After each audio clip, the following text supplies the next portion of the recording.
때 왔었는데 그때 처음보다도 지금 아주 품위가 더 있어요. 이 교회 안의 모습들이. 그래서 제가 오늘 전하는 말씀이 너희가 먹을 것을 주란데 그 말씀을 전하기 아주 넉넉한 그런 분위기가 되어서 참 좋습니다. 제가 일곱빛 농아인 교회는 여러 가지 연관된 사연도 있습니다만은 이곳에 이제 이성우 집사님이 오시게 됐는데 여기 반주하는 이신옥 집사님이신가요? 네, 그 집사님이 제가 아주 아기 때부터 제가 알고 있는데 어머니는 돌아가셨지만 제가 수유동 교회 교육전도사 때 그때 그 부모님들이 교회에 나오셨습니다. 그럴 때 그 어린 아기의 모습을 제가 봤지요. 이성훈 집사님이 지금 몸이 아프셔서 늘 염려스럽고 걱정이 됩니다만 그래서 간간히 생각날 때마다 기도하고 있는데 오늘 여기서 또 그 따님과 또 사위 가족들을 보니 반갑고 또 우리 정철민 목사님 또 그쪽 지역 저와 같은 지역에서 거기서 목회를 하시다가 이쪽으로 오셨는데요. 그래서 일곱빛 농아인 교회는 그냥 그 남다른 좀 애정이 제 마음속에 좀 있습니다. 늘 수고하시는 전영명 장로님, 우리 조 장로님, 또 문 장로님도 이렇게 오셔서 수고를 해주셔서 정말 감사를 드립니다. 오늘 제가 전할 말씀은요, 제목이 너희가 먹을 것을 주라 그런 제목입니다. 이 본문의 말씀은 누가복음에 있는 말씀인데요.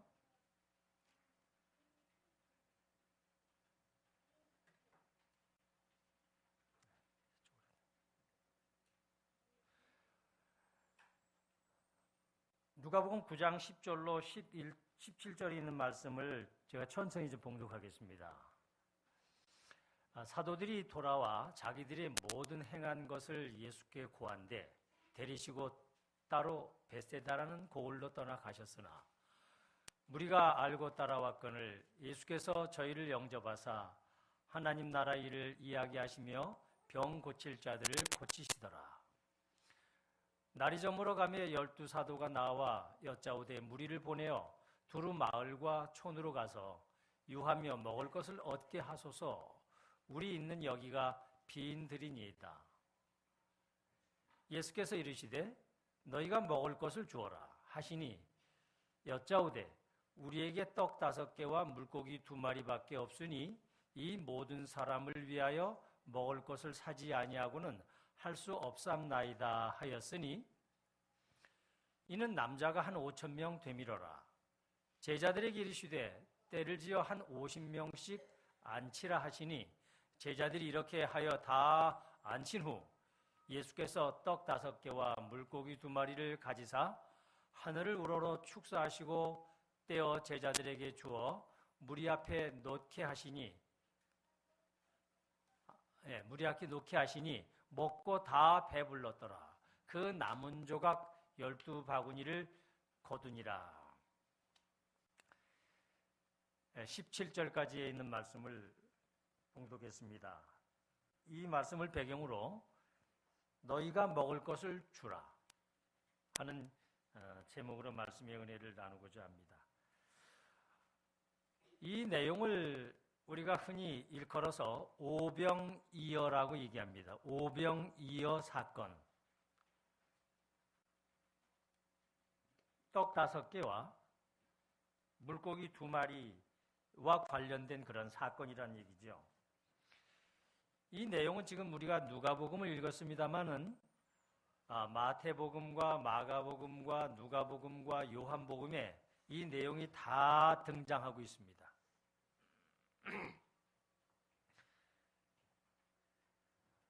성경에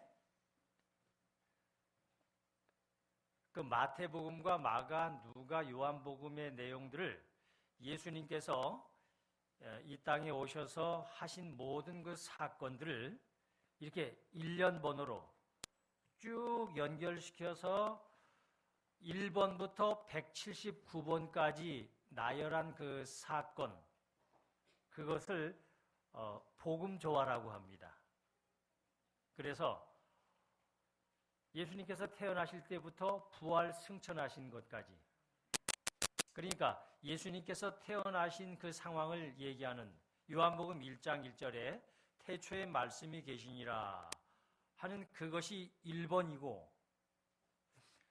마지막 179번, 복음조화 179번이 뭐냐면 예수님께서 부활 승천하신 사건을 다룬 거예요. 그래서 각 사건마다 마태와 마가와 누가와 요한이 어떻게 이 내용을 기록하고 있느냐 하는 것을 이렇게 비교할 수 있도록 해놓은 게 복음조화예요. 영어로 이 가스펠 하모니 이렇게 얘기하죠. 그런데 오늘 이 오병이어 사건은 그 복음조화 가운데 66번째 되는 그 사건인 것입니다. 그래서 혹시 우리 여러분 가운데 이 복음 성경을 가지고 계신 분들은 마태복음 이전에 이 복음조화에 대해서 쭉 얘기하고 있어요. 그래서 이것을 복음조화를 보면 예수님의 생애를 이렇게 일년표대로 쫙 볼 수 있는 그런 안목이 생깁니다. 어쨌든 오늘 우리가 말씀드리려고 하는 이 오병이어 사건은 복음조화 66번인데, 이 복음조화 가운데 어떤 사건은 마태만 기록하는 게 있고, 어떤 것은 세 복음서가 다 기록하는 게 있고, 어떤 것은 요한만이 기록한 것도 있고 그렇습니다. 그런데 이 오병이어 사건은 마태, 마가, 누가, 그 다음에 요한, 이 네 기자가 다 기록한 내용이에요. 그래서 우리가 이 화면을 좀 보시면 아시겠습니다만, 마태복음에는 여자와 아이 외에 5,000명이다 이렇게 얘기하고 있습니다. 누가복음에는 5,000명이라고 얘기했지만 마태복음은 여자와 아이 외에 5,000명이다. 그리고 마가복음에는 좀 구체적으로 50명씩 100명씩 앉게 하였다 이런 얘기입니다. 그 다음에 누가복음에는 50명씩 앉혔다 그랬죠. 근데 요한복음에는 마태와 마가와 누가복음에 언급하지 않는 인물이 등장하는데, 그게 빌립과 안드레입니다. 그리고 어떤 영화가 있는가 하면 이 200데나리온이라고 하는 그 화폐 단위가 나와 있어요. 그러므로 이 복음서, 네 복음서를 다 한꺼번에 이렇게 조합해서 이야기를 해보면 이렇습니다. 예수님께서 이 땅에 계시는 가운데 맞이하는 그 세 번째 유월절이기 때문에 그 유월절에는 이 이스라엘 사람들이 다 모였습니다. 예루살렘으로 모이지 않습니까? 그래서 이 말씀을 듣는 그러한 일들이 있게 되는데, 예수님께서 전하는 이 말씀들을 듣는 그 수많은 사람들 가운데 그들은 이 말씀들을 들을 때에 이 예수님의 말씀이 길르앗의 유향과 같았다. 그렇게 향기로운 말씀이었다.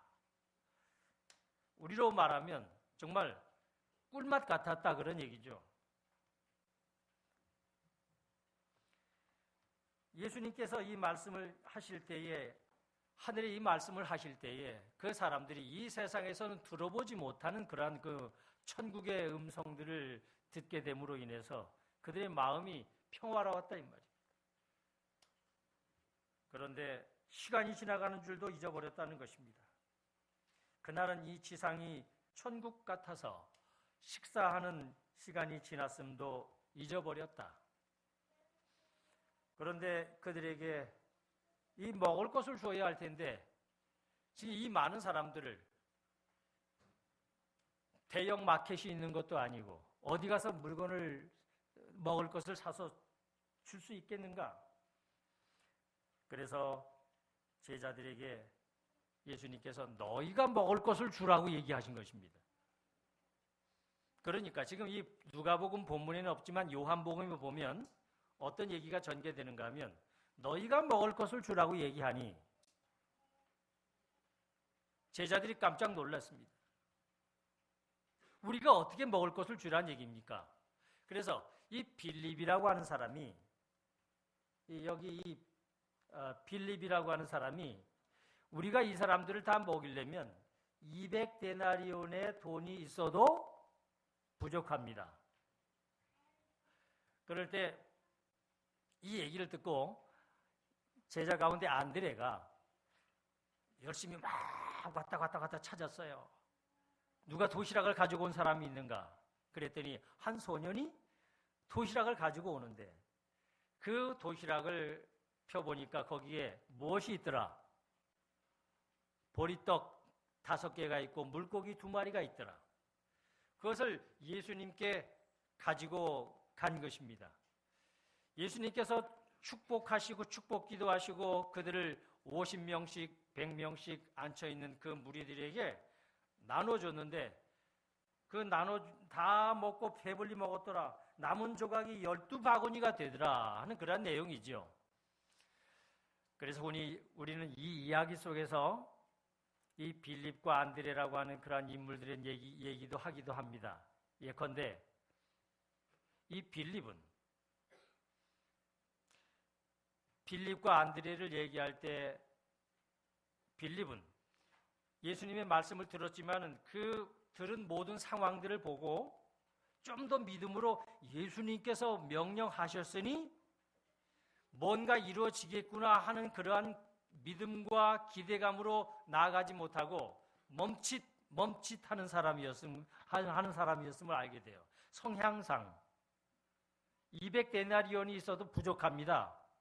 약간 이 부정적인 그런 생각이죠. 그런데 조금 더 적극적인 사고를 가지고 있는 사람이 안드레였습니다.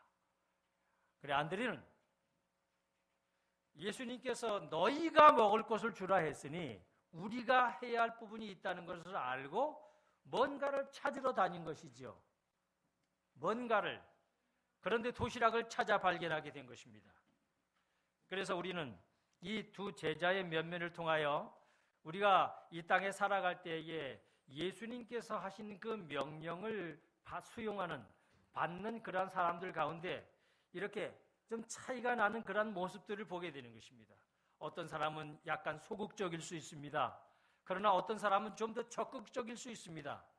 그런 모든 것들이 이제 그런 차이가 어디에서 나타나는가 하면 이제 신앙생활 속에서 이 믿음의 연륜 속에서 이런 것들이 나타나게 되는 것이죠. 그러한 제자들 가운데서도 그러한 차이를 우리가 발견했기 때문에 이런 우리 믿음의 공동체 안에서도 이렇게 신앙적으로도 먼저 가는 사람, 뒤에 가는 사람, 중간에 가는 사람, 이끌어주는 사람, 또 뒤에서 쫓아가는 사람, 그런 모습들을 우리가 보게 되는 것이죠. 오늘 이러한 이 안식일의 프로그램 속에서도 이것을 위하여 여러 사람들에게 서로 교제하고 또 이 말씀의 그 수화를 배우는 그러한 일들을 통하여 서로 협력하면서 나가는 이런 일들을 앞에서 이끌어 가시는 분들이 있고 또 중간에서 배우는 분들이 있고 또 뒤에서 밀어주시는 분이 있고 따라가는 사람들이 있고 그러므로 합력하여 선을 이루는 아름다운 이 그리스도인의 공동체의 모습을 보여주는 그것이 교회라는 것을 우리 주님께서 이 사건을 통해서도 우리에게 보여줍니다. 근데 우리가 상식적인 것을 하나 좀 알 필요가 있겠다 생각이 되는데요. 여러분, 이 그림을 보신 적이 있으신가요? 이 모노그램. 이것이 지금 무슨 모양인가요? 물고기 모양이죠. 예. 이 물고기 모양인데, 이것을 우리가 뭐라고 읽는가 하면 그 헬라어로 여기 있는 이 글자가 있잖아요. 이걸 익투스 혹은 이흐투스 이렇게 읽어요. 그런데 이게 이 물고기인데 일반적으로 우리는 교회 그러면 이 교회에 대한 그런 그 상징적인 것들이 이 십자가지 않습니까? 근데 여러 가지가 있어요. 십자가도 있고 뭐 천주교에는 뭐 이렇게 X 그다음에 P XP가 아니라 사실은 크리스토스라고 하는 그런 말을 이렇게 형상화한 것이 있는데 오늘 우리가 흔히 얘기할 때 이거를 이 물고기를 그리스도교 기독교를 상징하는 거로 쓰게 됩니다. 그게 이제 왜 그런가 하면 여기도 설명을 해놨습니다만은 그리스도교 이 기독교 박해 시절에 이 신도들끼리 서로 이 신자임을 비밀리에 알리는 그러한 방법으로 물고기 그림을 주고받았다 그랬어요. 이 그림을 신자들끼리 아까 제가 배운 걸 써먹으면 이 맞나요? 비밀리에가 뭐 이렇게 이거 요렇게 비밀리에 신자들끼리 내가 그리스도인이다 라는 걸 알리는 그러한 수단으로서 표시를 쓴 것이죠. 그런데 이제 왜 그러냐면 이게 여기 있습니다만은 죄송합니다. 예수 그리스도 하나님의 아들이며 구세주란 그런 이 의미의 이 헬라어의 첫 글자가 요거거든요. 그래서 요걸 발음하여 이흐투스 혹은 익투스 그러는데 이 익투스라는 말이 헬라어로 물고기예요. 물고기. 그래서 어떤 사람들은 맨 처음에는 왜 물고기가 되지? 그러면서 그걸 연상을 하는데 사실은 그 물고기라는 말이 헬라어로 예수 그리스도 하나님의 아들이며 구세주다. 그러한 그 뜻을 이니셜을 머리 글자를 모아놓으니 그것이 헬라어로 물고기가 돼서 그 물고기인 것입니다. 근데 이제 어떤 분들은 이 오병이어 물고기 보리떡 5개와 물고기 2마리 그 이야기를 연상하면서 이것이 바로 그 오병이어 사건에서 이게 나왔을 것이다. 이렇게 이제 추측하는 사람들도 있는데 오병이어 사건에도 이것이 있지만 실질적인 이 물고기를 그 상징으로 그리스도교의 상징으로 쓰게 된 것은 이러한 그 언어에 근거한 것이라는 사실을 여러분이 좀 또 혹시 모르셨으면 상식적으로 아시면 좋겠다 생각이 됩니다. 자, 그래서 그것은 저희가 드리는 본론이 아니고 이 오병이어의 사건 가운데 우리가 배워야 할 그런 교훈이 있는 것입니다. 그것은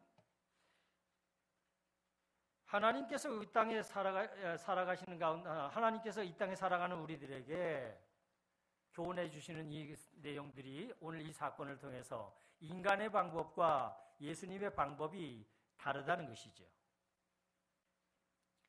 지금 5,000명이 먹을 그러한 이 문제들을 해결하기 위하여 인간의 방법은 빌립은 먹을 것을 사러 가는 것, 그래서 돈이 있어야 된다고 하는 경제 논리로 얘기를 했습니다.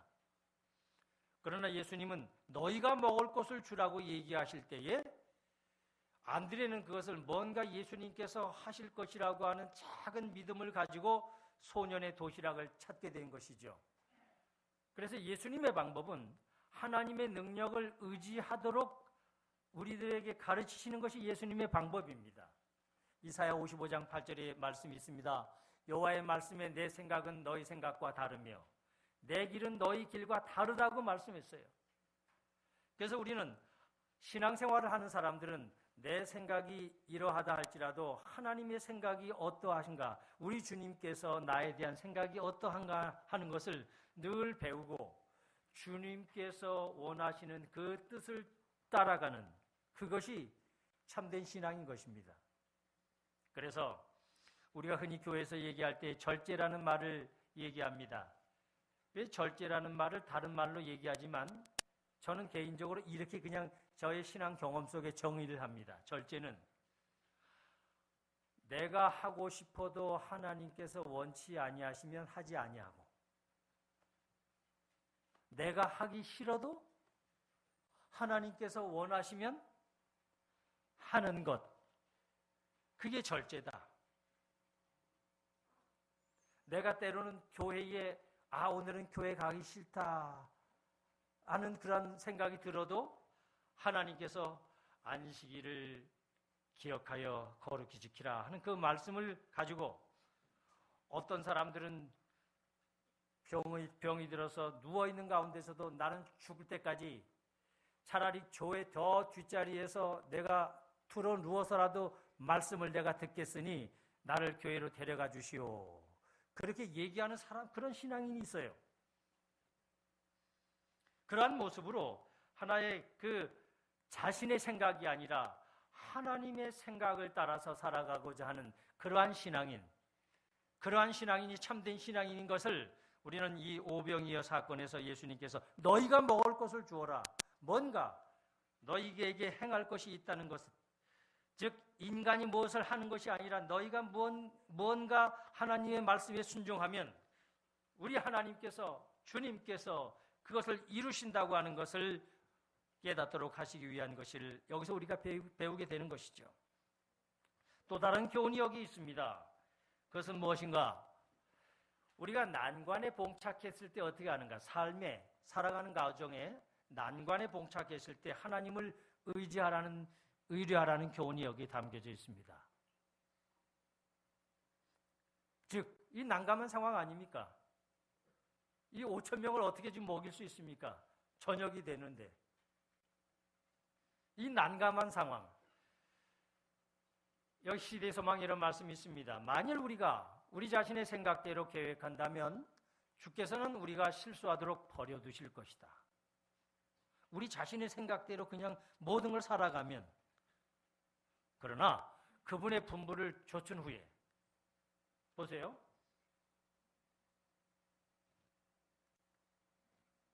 여기 보시면, 그러나 그분의 분부를 좇은 후에 우리가 어려운 환경에 처하게 되면, 우리가 하나님의 말씀을 쫓았는데도 어려운 상황이 됐다? 그러면 그 모든 건 하나님께서 책임져 주신다는 것이죠. 우리는 낙담하여 물러설 것이 아니라 위기를 당할 때마다 무한한 자원을 자유로 쓰실 수 있는 분에게 우리의 도움을 구해야 한다. 이게 신앙이라는 것이죠. 이게 믿음인 것입니다. 홍해 바다를 건널 때에 그 이스라엘 백성들이 믿음으로 그 첫 발을 내디딜 때에 그때 홍해가 갈라진 것이지, 그들에게 갈라진 모습을 보고 자 갈라졌으니까 건너가라 말씀하지 않으신 것입니다. 하나님께서는 믿음으로 나아갈 때에, 순종할 때에 그들에게 길을 열어주시는 것이죠. 그러한 것을 우리에게 이 오병이어 사건에서 교훈을 받을 수가 있습니다. 또 다른 교훈이 있습니다. 너희가 먹을 것을 주라고 하는 이 본문의 말씀인 것입니다.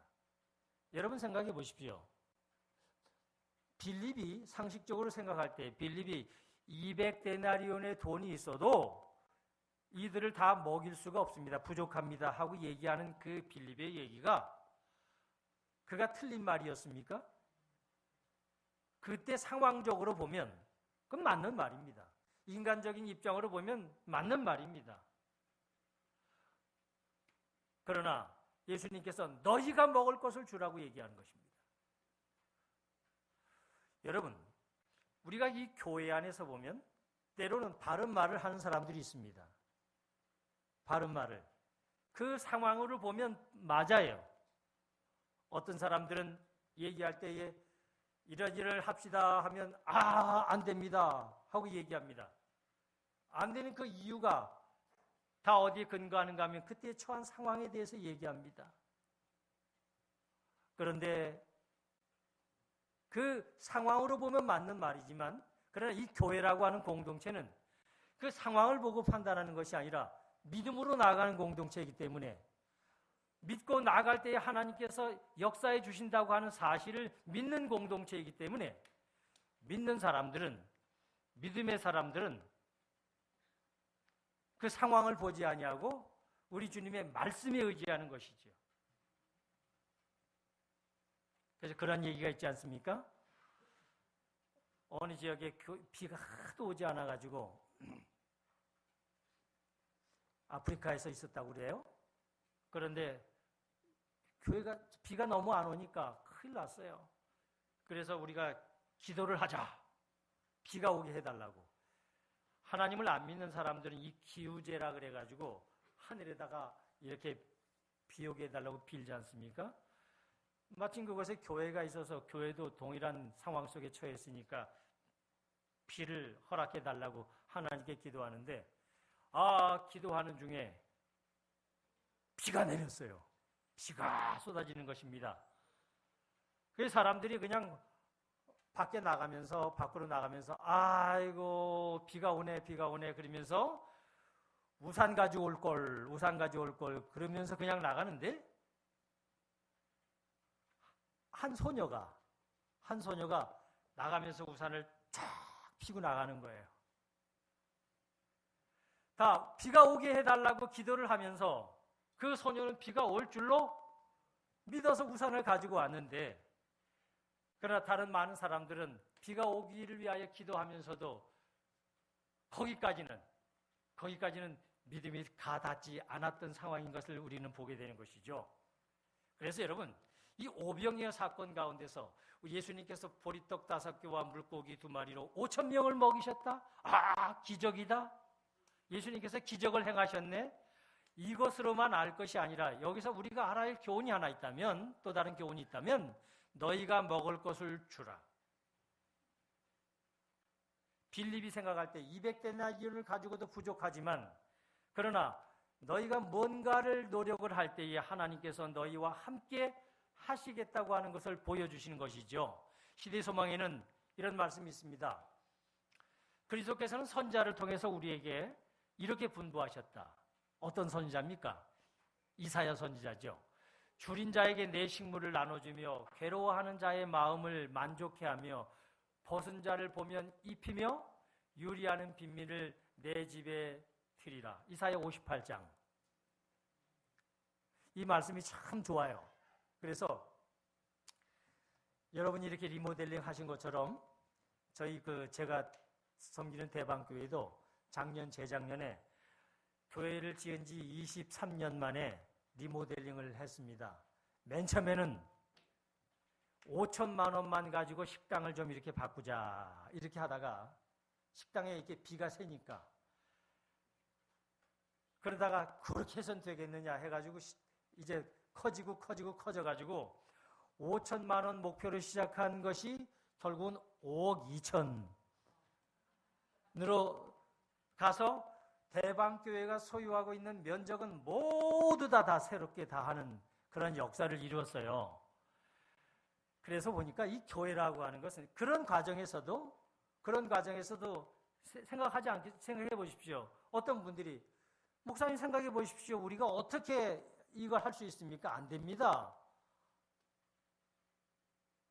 그렇게 얘기하는, 그 빌립의 입장에서 얘기하는 분들이 있습니다. 그 이해가 됩니다. 그러나 하나님의 교회는 상황으로 나가는 것이 아니라 믿음으로 하나님께서 주시는 그 말씀을 따라서 나갈 때에, 조차 나갈 때 하나님께서 그 사람들에게 그 공동체에 축복을 주신다고 그렇게 말씀하지 않으셨습니까? 그러면서 그래서 제가 이 말씀을 드리는 건 저희 교회 올해 그 교회표가 이것입니다.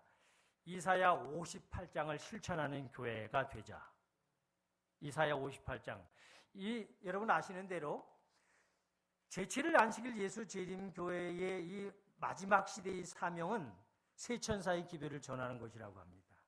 그런데 이 세천사의 기별의 핵심이 들어있는 구약의 내용이 이사야 58장입니다. 뭡니까? 줄인 자에게 내 식물을 나눠주며 괴로워하는 자의 마음을 만족해하며 벗은 자를 보면 입히고 유리하는 빈민을 내 집에 드리고, 그러면서 나오는 것이 뭐냐면 무너진 데를 수보하는 자가 되라. 오늘날 이 세상의 모든 기독교계가 안식일 대신 일요일을 주일이라고 하여 지키는데 이 무너진 안식일을 회복하라 하는 이 이사야 58장의 내용이 그 앞에는 뭐가 있는가 하면 이렇게 헐벗고 굶주리고 있는 그러한 모든 사람들의 필요를 채워주라고 하는 내용으로 이어지면서 그러면서 안식일 회복에 대한 그런 기별이 나와 있는 것이죠. 그러면서 우리가 이 땅에 살아가는 가운데 해야 할 이 마지막 사명, 너희는 온 천하에 다니며 만민에게 복음을 전파라고 하는 이 선교 사명을 이사야 58장에 있는 이 헐벗고 굶주리는 그러한 사람들을 위하는 그러한 일들, 배고픈 사람들에게 너희가 먹을 것을 주라는 것입니다. 너희가, 다른 사람이 아니라. 그런데 여기 이제 이런 말씀이 있어요. 제가 시대소망을 읽다가 아주 마음에 와닿는 그런 표현인데 너무 좋아하는 말씀이 있습니다. 그게 뭐냐면 이것입니다. 그러나 필요는 지대한데 우리 수중에는 너무나 적은 재정밖에 없는 것을 볼 때 얼마나 자주 우리의 마음은 무거워지고 믿음은 약해지는가. 5개의 보리떡과 2마리의 작은 물고기를 쳐다보던 안드레처럼 우리는 이것이 이 많은 사람에게 얼마나 되겠사옵나이까 라고 부르짖는다. 우리는 종종 우리가 가진 모든 것을 주기 싫어하고 남을 위하여 쓰이기를 꺼리고 망설이는 때가 있다. 그러나 예수께서는 너희가 먹을 것을 주라고 우리에게 명령하셨다. 그 다음에 요것입니다. 요 문장. 그분의 명령은 일종의 약속이다. 그분의 명령은 뭐라고요? 약속이라고 얘기합니다. 다시 말하면 약속이라는 말은 허락이라는 것입니다. 명령을 내리는 걸로 끝나는 것이 아니라 그 명령 속에는 내가 필히 너희가 순종하면 채워주겠다고 하는 약속과 허락이 담겨져 있다는 것이죠. 그래서 우리 여기 일곱인동화인교회 모든 성도들이 이 오병이어의 이 사건, 이것을 머릿속에 떠올릴 때는 그것만 떠올리지 말고 명령은 허락이다, 명령은 약속이다 하는 그 이 간단한 문구를 마음속에 새기시면서 살아가시는 우리 성도들이 되시기를 간절히 바랍니다. 여기에 그분의 명령은 일종의 약속이다. 그리고 그 배후에는 해변에서 무리를 먹이신 것과 똑같은 능력이 있다. 그렇게 말씀하고 있지 않습니까?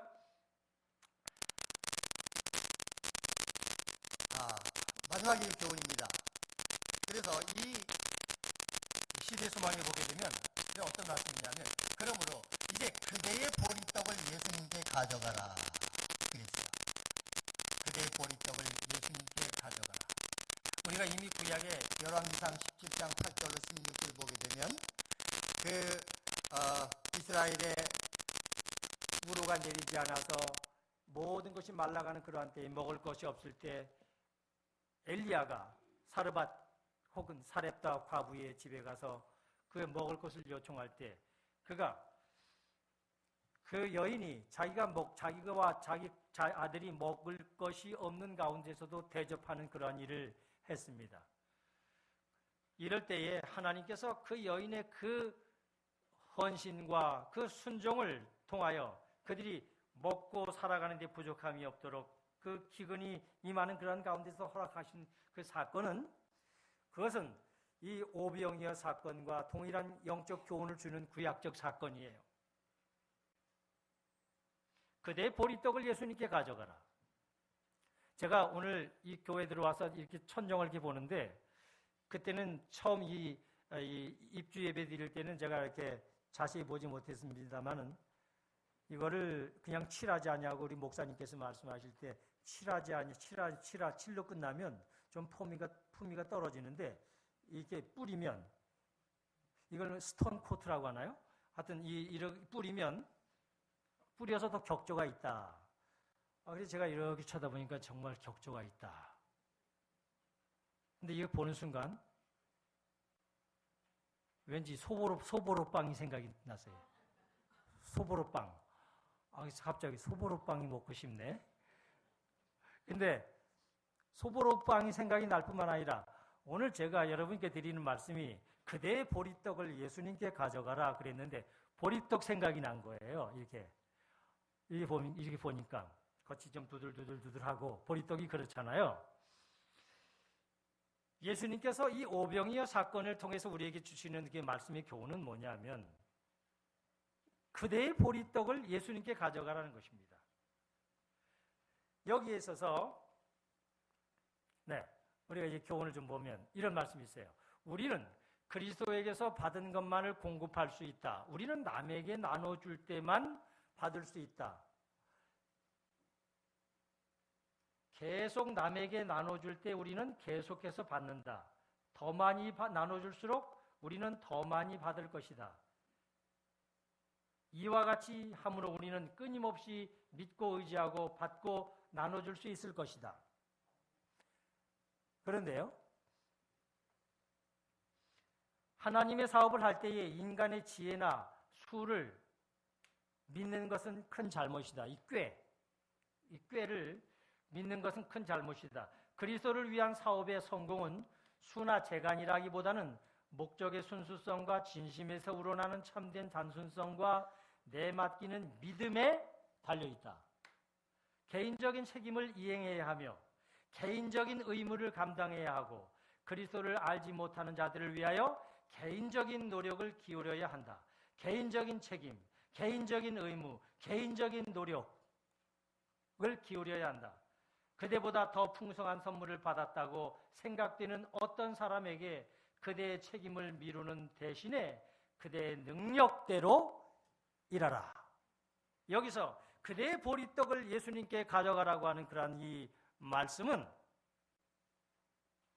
그대의 능력대로 일하라고 하는 것입니다.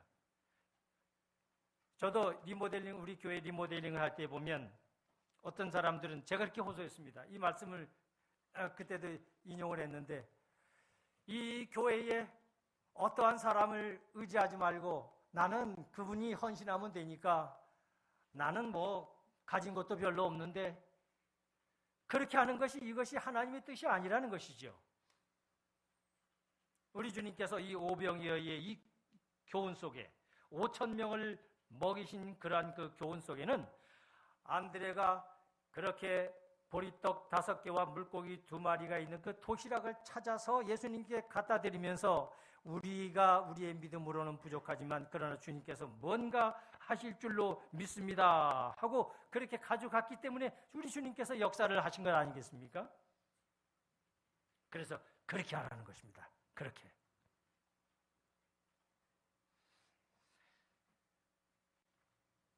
어느 교회에 시골 교회에 학교회가 허름해져 가지고 비가 샜대요. 위에서 비가 오니까. 그래서 이제 비가 오면 어떡합니까? 여기다 이제 다라를 대고 여기다 다라를 대고 막 그렇게 하죠. 저희 대방교회도 그랬어요. 리모델링 하기 전에 상황이 어떤 현상이 있었냐면 하여튼 뭐 전임 목사님 계실 때는 갑자기 설교 예배를 드리는데 비가 오는데 그냥 이 앞쪽에서 뭐가 붕 쏟아졌대요. 난리가 났죠, 예배 시간에. 근데 제가 말씀드리는 그 시골의 어느 교회에 아주 허름한 교회에 이제 비가 새는 겁니다. 이렇게 다라를 갖다 놓고 이제 예배 드리는데 다라 수가 이제 많아지는 거예요. 다라가 여기도 생기고 여기도 생기고 저기도 생기고 저기도 생기고 이제 다라가 없는 곳에 피해 가지고 앉아서 예배를 드리는데 그러면서 기도를 하는 거지요. 뭐라고 기도하는가? 주님, 우리 교회에서 성도들이 헌신을 해서 이 교회에 비가 새지 아니하도록 이게 막을 수 있는 그러한 일을 하도록 도와주시옵소서. 그렇게 기도하는 거예요. 근데 기도하는 도중에 갑자기 이 위에가 허름해져 가지고 이만한 기왓장이 쪼개진 게 툭 떨어져 가지고 기도하는 사람 머리에 콱 떨어졌대요. 그랬더니 이 사람이 기도하는 순간 깨달은 게 있어요.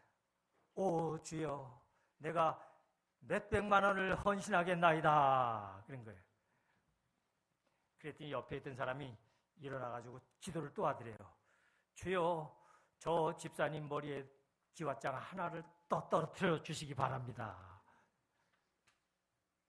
이게 우리가 그 어떤 목사님이 실제로 있었던 얘기인데 좀 우리가 들으면 하하 하고 웃을 일이지만 그 속에 뭐가 있어요? 예, 그 속에 교훈이 있어요. 교훈이. 그러니까 우리는 그 사람들은 모두 와서 내가 하나님 앞에 내가 크든 적든 내가 주 앞에 헌신하려고 하는 그런 생각이 아닌 그 누군가가 해서 이것이 이루어지기를 기대하면서 막연히 그렇게 기도를 하는데 우리 주님께서는 그렇게 기도하지 말고 그대의 보리떡을 가져와라. 보리떡이 하나가 됐든 두 개가 됐든 반쪽이 됐든 3분의 1이 됐든 그대의 보리떡을 가져오라. 그러면 하나님께서 거기에 역사하셔서 하나님의 크신 일을 이루시겠다고 하시는 그러한 교훈이 여기에 담겨져 있다는 것이죠. 사랑하는 믿음의 가족이시여, 우리 일곱빛 농아인교회가 이렇게 아름다운 모습으로 이게 성장하는 모습들을, 확장되는 모습들을 인해서 참 감사합니다. 그리고 여러분들을 볼 때 제가 이렇게 말씀들을 듣고 들을 때 배울 것이 참 많아요. 이 교회의 이러한 그 모든 그 세심한 배려들, 여러 성도들을 생각하는 그러한 마음들, 이러한 것들을 나도 우리 대방교회 가서 이렇게 좀 접목해야겠다 하고 제가 오늘 또 배운 게 많이 있거든요. 그런데 오늘 여러분들이 이 교회가 앞으로 나아가는 그런 모든 그 믿음의 여정에 하나님께서 축복해 주셔서 보리떡 5개와 물고기 2마리, 오병이어의 이 사건 속에 담긴 그 교훈들을 마음속에 새기시고 여러분께서 앞으로 살아가실 때 어떤 난관이 봉착한다 할지라도 믿음으로 나아가라. 그리고 너희가 먹을 것을 주라. 이것은 명령은 허락이다 하는 그런 교훈이라는 것이죠. 그러므로 누구 하나라도 예외 없이 하나님 앞에 나의 보리떡을 주님께 들고 나가는 그러한 믿음으로 전진하시는 아름다운 신앙의 공동체가 되시기를 간절히 바라면서 말씀을 줄이겠습니다.